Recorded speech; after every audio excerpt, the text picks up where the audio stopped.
Okay, so there might be some other people jumping on too. And Jess, if you want to go ahead and you can get the first slide up for us, and I'm going to just start talking. But first, I do want to introduce myself.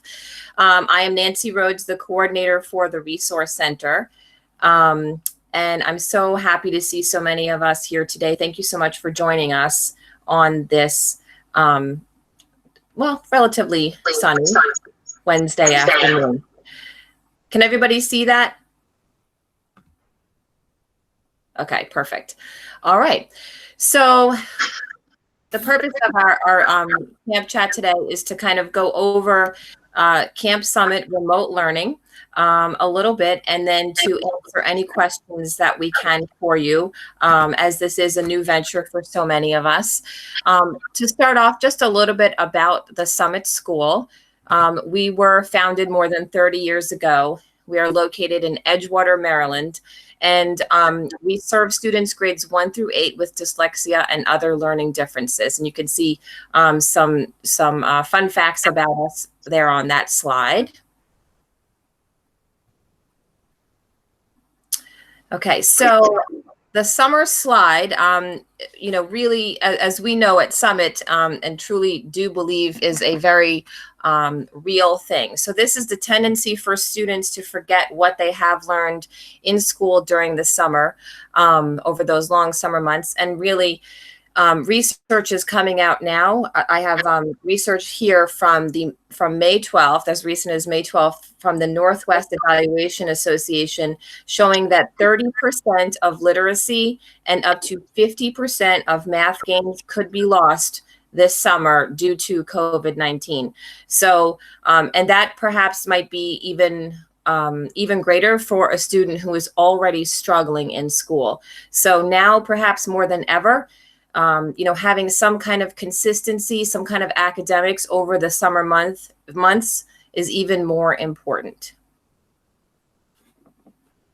So Camp Summit, typically held, of course, on campus, on our Edgewater campus, is a very popular summer camp program with morning academics and afternoon recreation. And of course, this year, as you know, we have decided to transfer to what we're calling Camp Summit Remote Learning.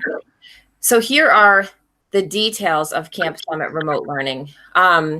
This camp will run from July 6th through the 31st. It's Monday through Friday. It is for students in rising grades 1 through 8, with 1 hour of reading and 1 hour of math between 9 and 11:30 a.m. So what that might look like for your child is an hour of reading from 9 to 10, a 30-minute break, and then math from 10:30 to 11:30, or it could be switched. We will also offer weekly 15-minute parent-teacher consults to go over your students' individual progress, any questions that you might have, any things that the teachers might be noticing about what can help your child individually. We will offer a parent training at the end of June. That date is to be determined, to go over all the technology and anything else that you need to know for this new venture.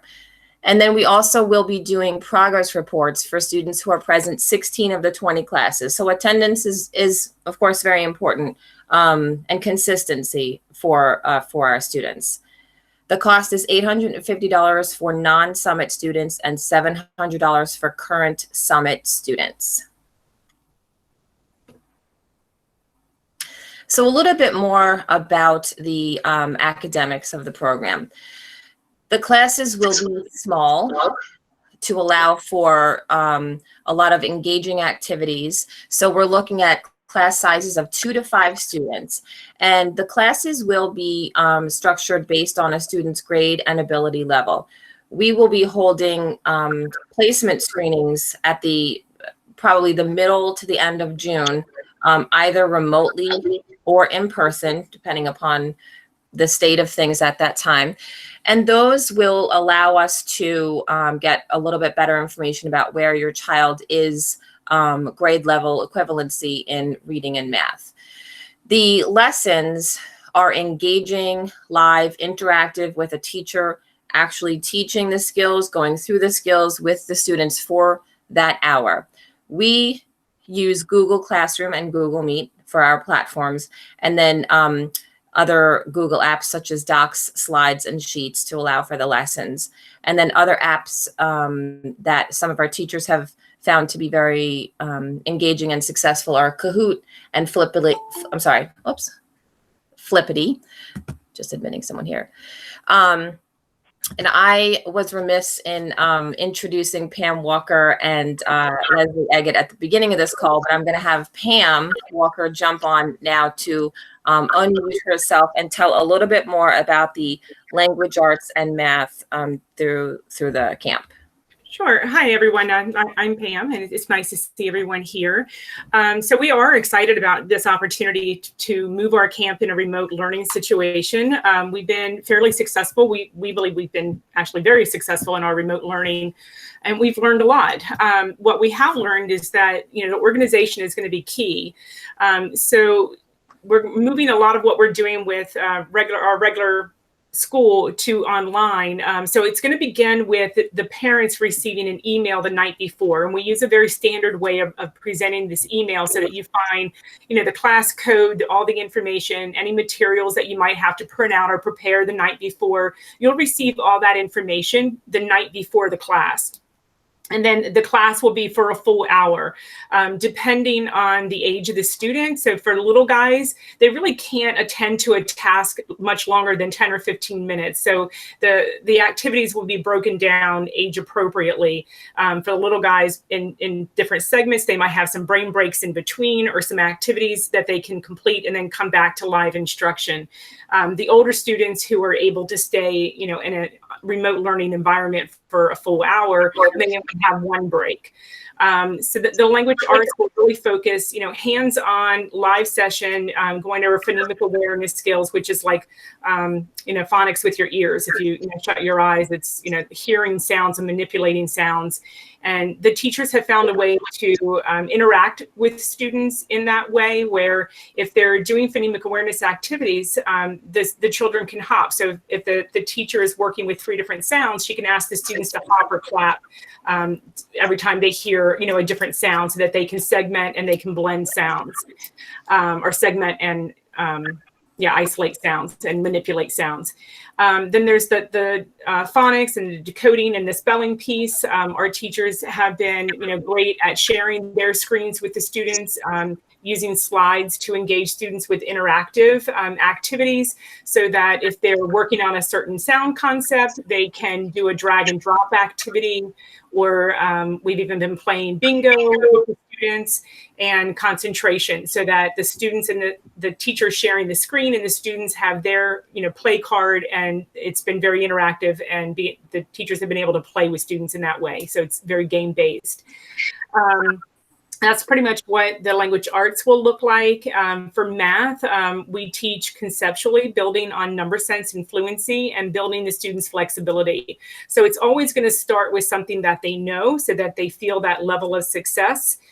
There will be, you know, the meat of the lesson, and then again, it's practice and reinforced by playing games. That's pretty much the meat of it. The structure for math, every day, the lesson will change slightly. So I think Nancy has it up on the slide. So Monday, they might focus on money. Tuesdays, they might focus on time. Wednesday, it's word problems. Thursday, geometry. Friday, fractions, that type of thing. So that's kind of it in a nutshell. Are there any questions? I have a quick question. For any of the kids who don't attend Summit during the regular school year, are they going to just separate like Google Classroom accounts? Or? So the way that we've been meeting with our technology coordinator, and I believe Nancy, they're going to have their own email and their own accounts, but we'll issue the Google Classroom, right? Right. So when people are registered into the camp itself, there is going to be a document that you will see with the technological requirements. And one of them for students will be that they have their own Gmail account. So if they currently are associated with a school. Like my own children, have their own Google account, but they would need a new one just for this so that it's not linked to any other classrooms or anything else. Right. So that would be one thing we will be asking parents to do is having students kind of have a separate Gmail account for this. And then we will be using those, setting up the Google Classrooms and putting all of them into their classrooms accordingly. Right. Okay. All right, Jess, I think we're ready for the next slide. So I know that probably the biggest question that I've gotten is, what will this look like?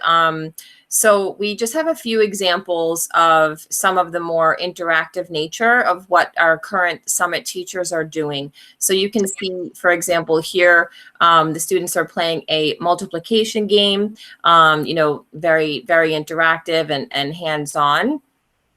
Right. I think they're playing concentration there where they're covering up and uncovering. Mm-hmm.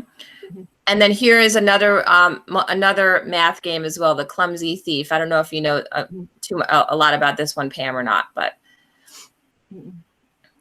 And then I think, and so then we also have some of our hands-on lessons, a science experiment on the left-hand side, and then as Pam mentioned earlier, when the students are working with money, they're working with actual tangible money to just reinforce those skills even further. So we do have a few video clips of some of our teachers at work, and the first one is Mrs. Ryan working a language arts class, and so you can take a look here.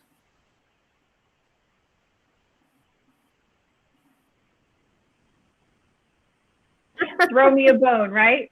All right, here's the next word. All right, what do people think? What do you think? This is a weird one. Okay, I see a couple people saying the right thing. Good. I don't know. Good for nice being honest. I like that. Yeah, it's okay if you don't know. Yeah. So if you don't know, what you can do is try them both on. Shift the sound. It could be spry or spree. Now, I or E, Colin, true, because spree, now that I just said spree out loud, I realize that's a word too. I will tell you this one is spry. Does anyone know what spry means? Whoops. Preview alert. Anyone know what spry means? No. It means lively. Mm-hmm. Yeah, it means lively. Okay. So you can see Mrs. Ryan in that particular one working on the I versus E sound, and the students would write their answers in the chat box, and then she would have the opportunity to call on students to share their responses. And here we have Mrs. Ryan again for a 2-to-1 LA lesson as well.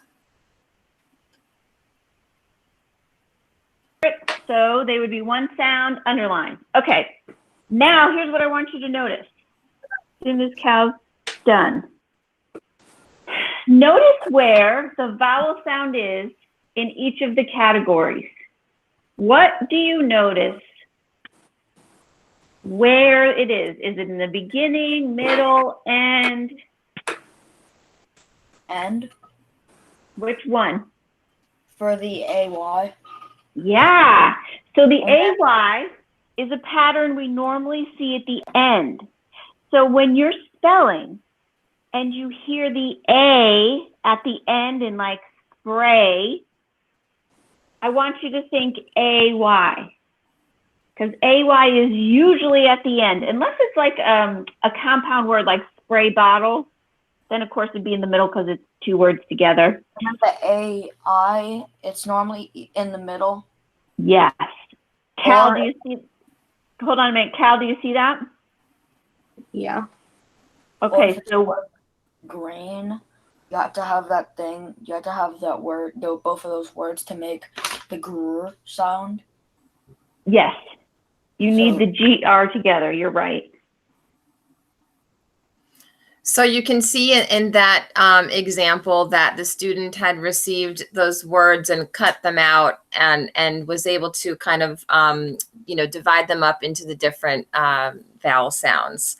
And then we have one more, a math lesson with Mrs. Rye, a class of first and second graders. And so the class goes on to do a lesson about money, but we're showing you the warm up here.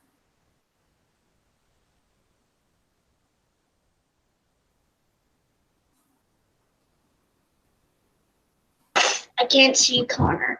I know. I don't know that I can admit him in. Oh, There good. we go. Now I see. All right. Welcome, Connor. We're already into our warm up. So join us when you're ready. So, Connor, or why don't you guys tell him what we were doing? Mike, what were we doing? We were trying to guess Miss Rye's number, and she keeps giving us clues. And if we get it right, if we find the number, then we're done.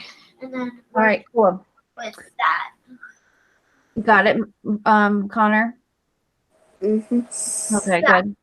Our Right, choices are either 77 or 11. All right, here we go. Back to my screen here.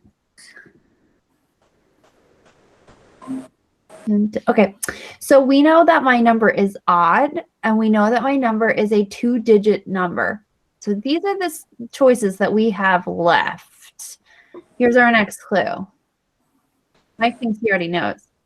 2 of my digits are the same. Can we eliminate anything? No, No, why not, Connor? because both of them are, one of them's 2 1s and one of them's 2 7s. Yep, you're on it. Thanks for coming.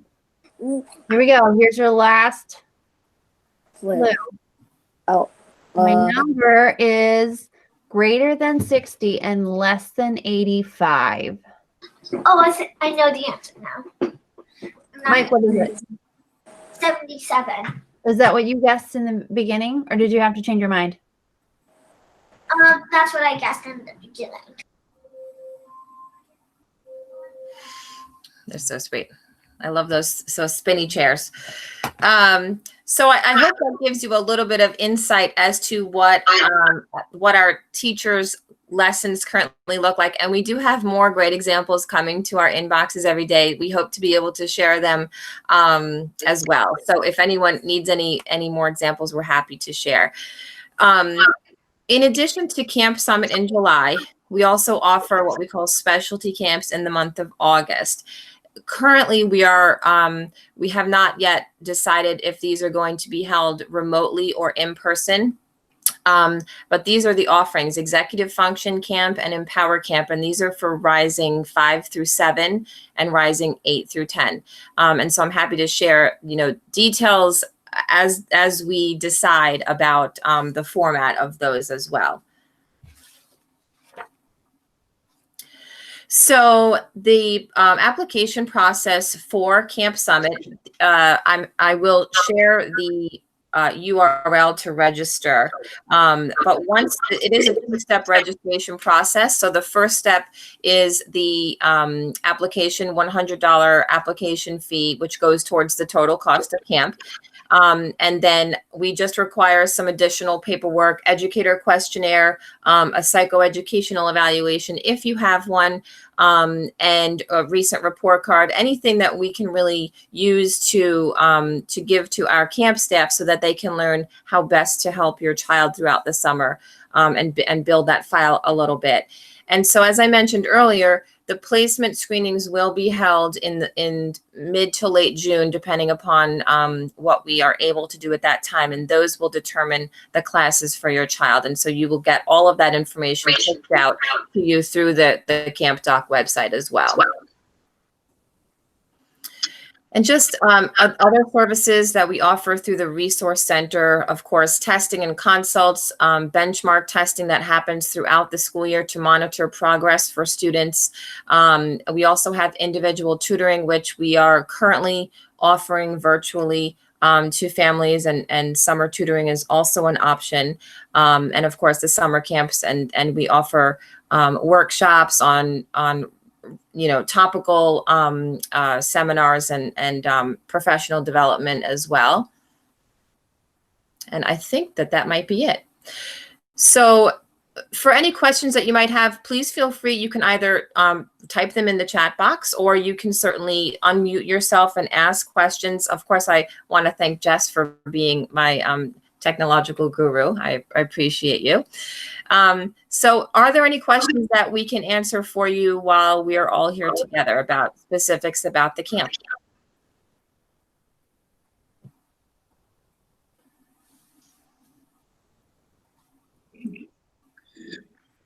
Nancy, hi, this is Andrew Battle.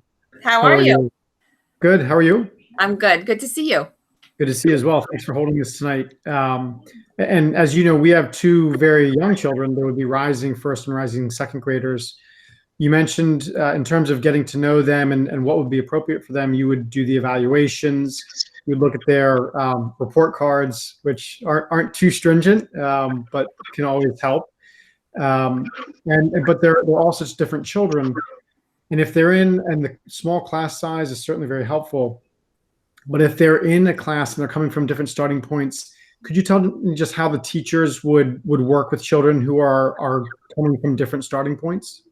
Sure. I'm actually going to ask Pam to help you out on that one. Thank you. Yeah, I mean, that's a great question. We try to group our classes so that the kids are working on the same skill. If it happens that they fall out into the same skill group, then they would be in the same class. We try to group them. It all depends on enrollment and how many kids from each grade level, but all of them are screened very carefully. And then we also take personalities and what we know about them in the screening process into consideration when planning. We could have classes of 2 if that's how the groups fall out in the needs of the students, or we could have a group as large as 5, but we wouldn't have any more than 5 students. And we try to find, what I always call that sweet spot. Summer camp is really designed so that we're preventing that summer regression and trying to also build their self-confidence and teach them some skills that they can take away, when they go back to their home school, so that they can hopefully use, and especially use in decoding and applying those skills in their reading. But the teacher, spends time looking over those assessments along with the person who wrote our reading program. She's a former Summit teacher. She developed our reading program and our assessments. And the assessment itself really helps us drive the groups of students and which skills we're going to be addressing within that class. Did that answer your question enough? Yes, thank you very much. You're welcome. Okay, I know that I saw, okay, right. So the question was, how would the summer tutoring compare to the summer camp? So summer tutoring through the Resource Center is all on a one-on-one basis. So there first would be that difference is that if you're going with tutoring, it would be 1 student, one tutor versus a 2 to 5 student per teacher ratio. So it really depends upon what you're looking at. There still is, of course, socialization, even though it's virtually, but, this might be the way that students are hanging out for a little while. So there is, that socialization piece that summer camp offers. So it really depends upon, you kind of knowing your child best and which might be a better fit. Also, a better fit for your family in terms of, do you have the ability to have your child at the computer consistently Monday through Friday from 9 to 11:30, within those hours. So of course, summer camp, there is a more frequency than summer tutoring.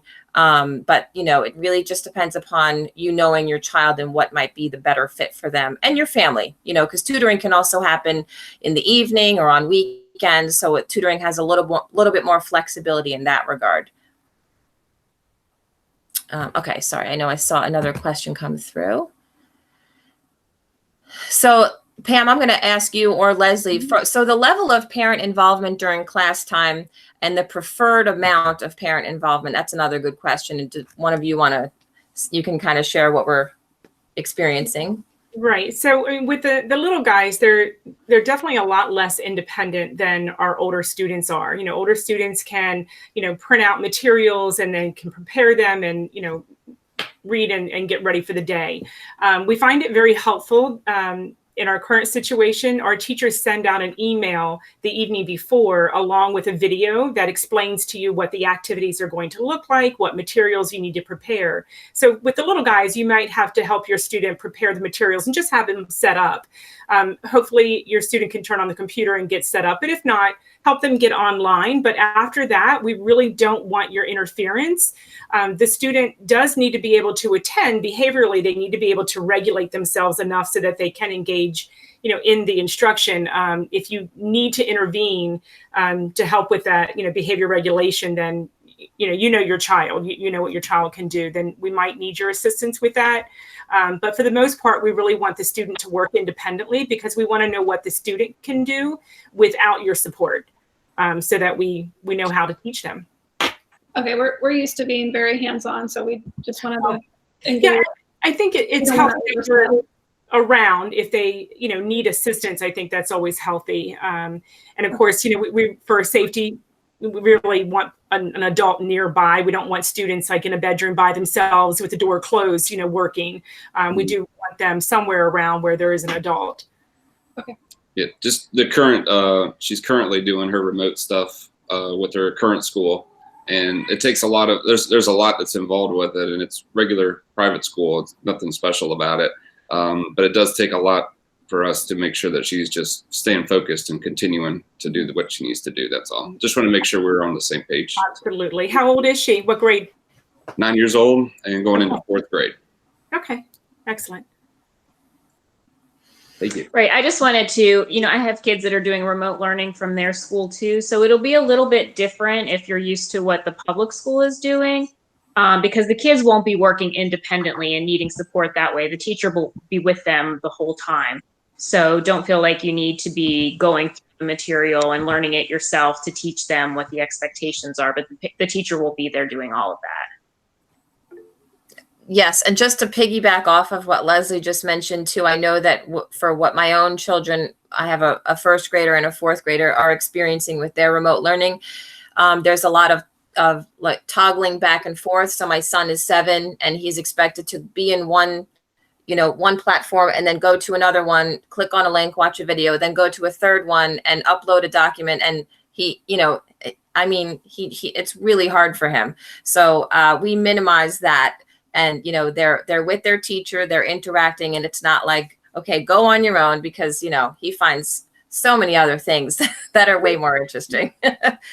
I know there was a question about supplies at home.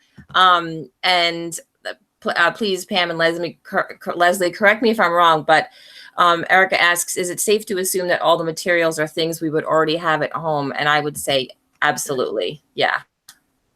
Yeah, there's, paper, probably, as you saw, money. I think a printer was a question, and we do feel a printer is very helpful for printing out some of those manipulatives. We hate to have people have to purchase something, but we would highly encourage a printer at home if that's possible. Right. And some of the materials, like for reading, it may be that the teacher sends you a list of words. And so the student would then cut out the words and then do a word sort, because they're trying to learn the sounds and they're looking to see what the differences are. If you didn't have a printer, you may just have to, copy that down the night before, copy the list of words so that this on a piece of paper so the student can cut them up. Math teachers for, manipulatives may ask you to have, bean counters or something. It could be, beans, it could be rocks, it could be, anything that they can count, anything that can be used as something that they can touch and feel and count. So, yeah. Yeah. And every time we do one of these, I think of something else. And what I'm thinking might be helpful is if we came up with a list of helpful things you should have, like a pair of scissors and some, or even a small whiteboard or, some things like that. So I will work with the team to come up with some helpful at-home products. And I think that would be helpful too. So our camp training this year, just because of the way the 4th of July holiday fell, we actually are training our teachers a good week and a half before, which is now a blessing. So on the 25th of June, they'll be looking at all the student data that we have and sitting down with our math coordinator and going through the data and lesson planning and kind of figuring out, where a good starting point is, and also with the reading developer of our program. At that point, when the coordinators sit down and do the training, we may be able to come up with a list of materials and send you ahead of time if we think that might be helpful. Yeah. And hopefully our printer died about, 4 weeks into remote learning over here. And all of a sudden it was an emergency, a family emergency, Can this work be done on a tablet versus a CPU? I'm not sure about that. I think Ian Walsh, our technology coordinator, did write in our technology requirements that an iPad is not recommended. That like a Chromebook is great, or even a MacBook or a or a desktop or something like that. But I don't think that all of the extensions work really well on an iPad. Yeah. Are there any other questions that we can answer? We know that it's a lot to consider. It's very different than anything we've ever done before, but the summit teachers have been in the trenches doing this for, is it 62 days now? And they have learned a lot, and we are actually really excited about what this can mean for, I've actually had a lot of out-of-state interest, so it's pretty exciting for us. But I know that as parents, it is, it's definitely a decision. So please know that I'm here to answer any other questions that you didn't get a chance to ask here today. Absolutely. All right. Well, then I guess I'll call it if no one else has any other questions. Thank you all so much for coming, and I hope you are all staying well, and don't hesitate to reach out. Thank you. Thank you. Bye-bye. Bye-bye.